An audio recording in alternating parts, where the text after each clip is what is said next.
शुक्लाम्बरधरं विष्णुं शशिवर्णं चतुर्भुजं प्रसन्नवदनं ध्यायेत् सर्वविघ्नोपशान्तये।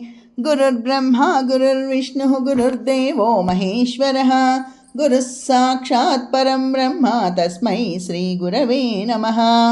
अखण्डमण्डलाकारं व्याप्तं येन चराचरं तत्पदं दर्शितं येन तस्मै श्रीगुरवे नमः।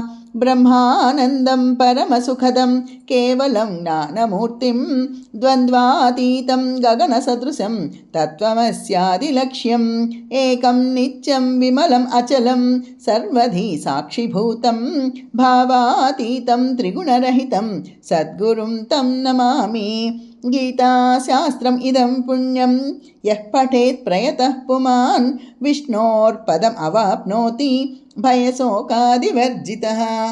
गीताध्ययनशीलस्य प्राणायामपरस्य च नैव सन्ति हि पापानि पूर्वजन्मकृतानि च। मलनिर्मोचनं पुंसां जलस्नानं दिने दिने सकृद्गीताम्भसि स्नानं संसारमलनाशनं। गीता सुगीता कर्तव्या किमनैः शास्त्रविस्तरैः या स्वयं पद्मनाभस्य मुखपद्माद् विनिसृता।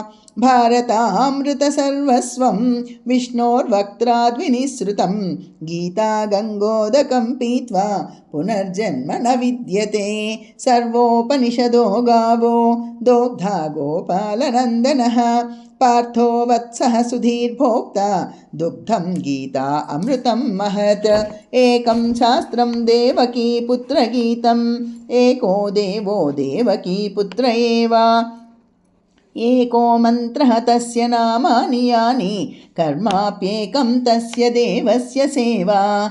पार्थाय प्रतिबोधितां भगवता नारायणेन स्वयं व्यासेन ग्रथितां पुराणमुनिना मध्ये महाभारतम् अद्वैत अमृतवर्षिणीं भगवतीम् अष्टादशाध्यायिनीम् अम्ब त्वाम् अनुसन्दधामि भगवद्गीते भवद्वेषिणीम्।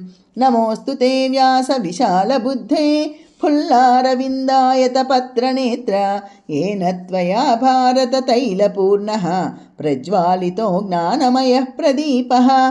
प्रपन्नपारिजाताय स्तोत्रवेत्रैकपाणये ज्ञानमुद्राय कृष्णाय गीता अमृतदुहे नमः। वसुदेवसुतं देवं कंसचाणूरमर्दनं देवकी परमानन्दं कृष्णं वन्दे जगद्गुरुं। भीष्मद्रोणतटा जयद्रथजला गान्धारनीलोत्पला शल्यग्राहवती कृपेण वहनी कर्णेन वेलाकुला। अश्वत्थामविकर्णघोरमकरा दुर्योधनावर्तिनी सोत्तीर्णा खलु पाण्डवैर्रणनदी कैवर्तकः केशवः। पाराशर्यवचः सरोजम् अमलं गीतार्थगन्धोत्कटं नानाख्यानककेसरं हरिकथा सम्बोधना बोधितं। लोके सज्जन षट्पदैरहरहः पेपीयमानं मुदा भूयात् भारत पंकजं कलिमलं प्रध्वंसिनः श्रेयसे।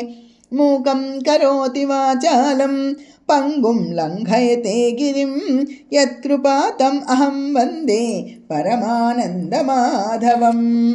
यं ब्रह्मा वरुणेन्द्ररुद्रमरुतः स्तुन्वन्ति दिव्यैः स्तवैः वेदैः साङ्गपदक्रमोपनिषदैर्गायन्ति यं सामगा।